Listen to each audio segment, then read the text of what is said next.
Então, pessoal, se você visse uma fumaça branca e espessa vindo na sua direção, correria para se esconder ou acharia que é só um efeito especial de um show de rock?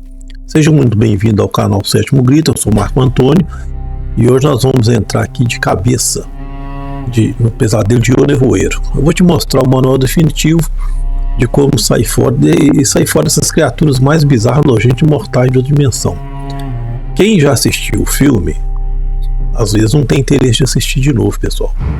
Mas eu assisti pela segunda vez e resolvi gravar aqui esse review para vocês, entendeu? O que acontece? A história começa daquele jeito clássico que a gente já conhece. Um dia bonito, uma tempestade estranha na noite anterior e de repente um nevoeiro bizarro e absurdamente espesso rola pela cidade. O nosso protagonista, David, está no supermercado local fazendo compras com o filho, quando o caos se instala. Pessoas entram correndo e gritando que tem algo no nevoeiro. Antes disso, porém, ele tinha um vizinho que tinha um problema, teve uma tempestade e caiu uma árvore em cima de uma casa de barco dele.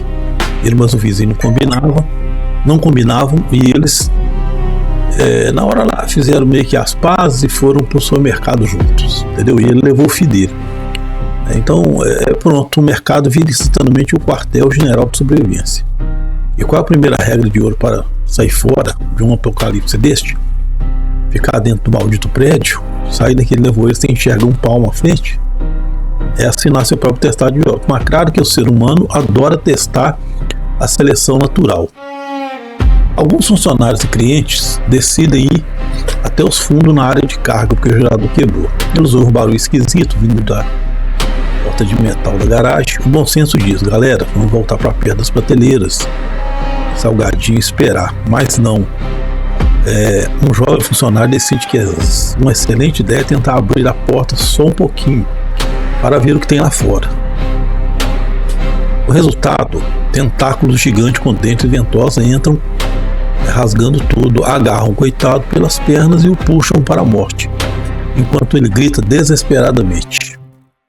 Lição número 1: não abrir porta para as criaturas. Se a porta está fechada para o monstro de fora, você não abre a porta por curiosidade. O David e mais alguns conseguem fechar a entrada a duras penas e ali todo mundo percebe que o buraco é muito mais embaixo. Se a situação de dia já estava tensa, a noite chega para mostrar que tudo pode piorar. Alguém teve a brilhante ideia de deixar as luzes vitrines do supermercado ligadas. Parabéns para os envolvidos, né, pessoal? Luz acesa na escuridão atrai o quê? Insetos. Mas como estamos falando de uma fenda dimensional, não estamos lidando com pernilongos comuns.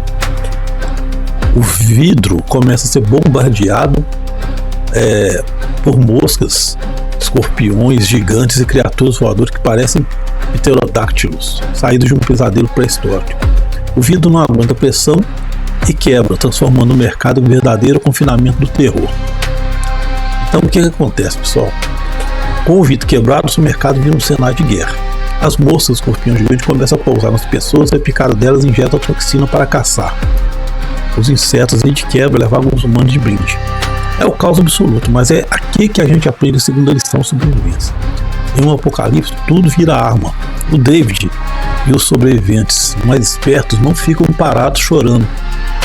Eles correm para os corredores de limpeza, pegam vassouras, rolos, galões de fumaça, inseticidas e criam lança-chamas caseiros improvisados com spray e isqueiros.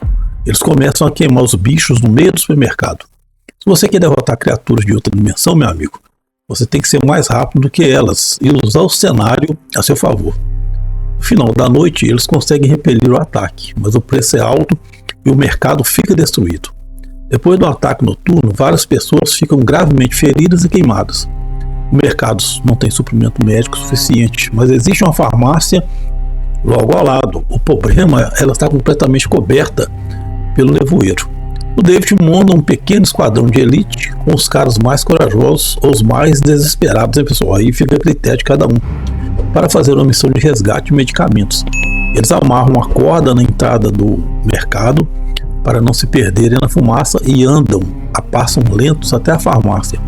O crime de pura tensão. Você não enxerga nada até bater de cara na porta do lugar. Quando eles entram na farmácia, o cenário é de filme de terror. O lugar está infestado de terras grossas e acinzentadas, e não demora muito para eles descobrirem quem são as donas da casa. Aranhas gigantes com rosto humano e bizarro que cospem teias ácidas, capazes de derreter roupas e peles. Além disso, ela sai de todos os cantos, telas, prateleiras e frestas. 2 pessoas do grupo são pegas instantaneamente. A lição de combate aqui é clara. Locais fechados e cheios de cantos escuros dentro do nevoeiro são armadilhas mortais. Se você tem o poder de fogo pesado ou roupa de proteção, entrar no território de criaturas de emboscadas é suicídio. O David consegue pegar alguns medicamentos e o grupo bate em retirada, correndo de volta para o mercado, mas o terror psicológico só aumenta. E agora a gente entra na parte mais perigosa de toda essa história. Às vezes, para sobreviver a monstros, você precisa se preocupar menos com os bichos lá fora e muito mais com as pessoas que estão trancadas com você. Conforme o medo cresce, uma mulher fanática chamada Senhora Carmody começa a convencer as pessoas que o nevoeiro é o fim do mundo e que as criaturas são castigos divinos. O perigo da religião aí, né, pessoal? Ela começa a formar uma seita ali mesmo, entre o corredor de enlatados e as geladeiras. O que antes era um grupo de cidadão normal se transforma em uma multidão violenta e irracional, em busca de bodes expiatórios. O David percebe que ficar naquele mercado se tornou tão perigoso quanto andar na névoa, porque a mente humana sob pressão extrema pode quebrar muito rápido. Ele começa a planejar uma fuga desesperada com os poucos amigos que ainda mantêm a sanidade. E se você acha que enfrentar uma aranha que cospe ácido é ruim, é porque você nunca tentou sair de um mercado cheio de fanáticos religiosos, liderados por uma mulher que acha que sacrifício humano é a solução para a neblina. O clima dentro do supermercado azedou de vez. A senhora Carmody aponta o dedo para o filho do David e para os outros sobreviventes, gritando que o sangue deles vai aplacar a ira dos monstros. É nesse momento que a gente aprende a lição mais importante de sobrevivência: identifique o inimigo interno. O David e seu pequeno grupo decidem que agora ou nunca. Tem que sair fora, né, pessoal? Eles tentam chegar à porta para alcançar o carro lá fora. O confronto é feio, tem empurra, gritaria, e o grupo da Carmo tenta impedir a saída na base da violência. Mas felizmente para a nossa sanidade, o mudo Holly, aquele funcionário que se revelou um atirador de elite nato, resolve o problema com 2 disparos certeiros. Com a vilã humana fora de cena, o caminho está limpo ou quase isso. Quer dizer, uma fanática religiosa, né, pessoal? Ela queria sacrificar pessoas. Então o perigo, o perigo maior está nos seres humanos, né? A gente enfrenta todo tipo de situação.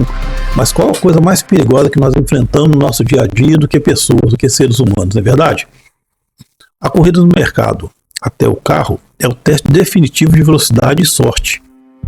Eles abrem a porta e o nevoeiro engole o grupo instantaneamente. Você ouve as águas batendo, os grunhidos e os sons de garras arrastando no asfalto. Alguns não conseguem chegar. Um dos sobreviventes é pego por uma criatura voadora e levado para as alturas, como se fosse um nugget de frango. David consegue colocar seu filho Billy e mais 3 pessoas dentro do carro.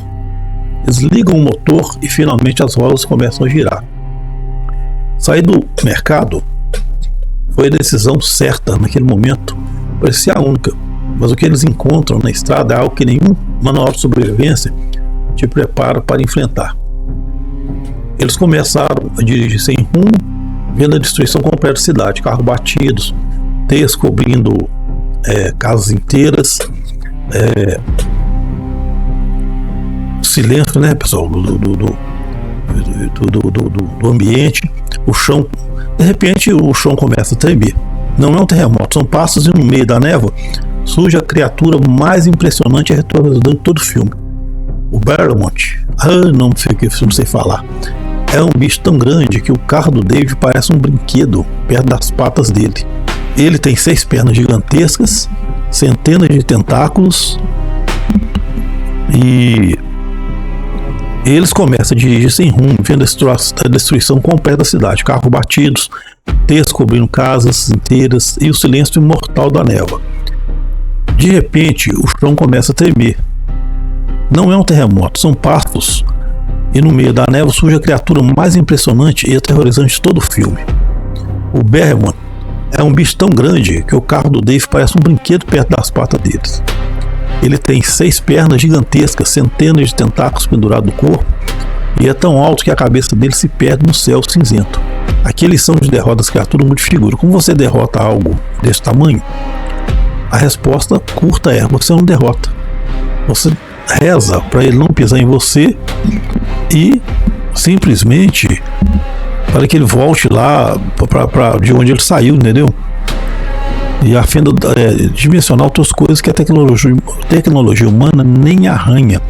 O David continua dirigindo em estado de choque, até que o combustível finalmente acaba. O combustível acabou, eles estão no meio do nada, cercados pela névoa e pelos sons de monstros famintos. Eles têm uma arma e apenas 4 balas. O grupo faz um pacto silencioso de desespero. Eles preferem uma morte rápida pelas mãos de um amigo do que serem devorados vivos pelas criaturas lá fora. O David, num ato de amor distorcido e desespero total, toma a decisão mais difícil que um pai poderia tomar. Um pai ou um ser humano no momento irracional, né, pessoal?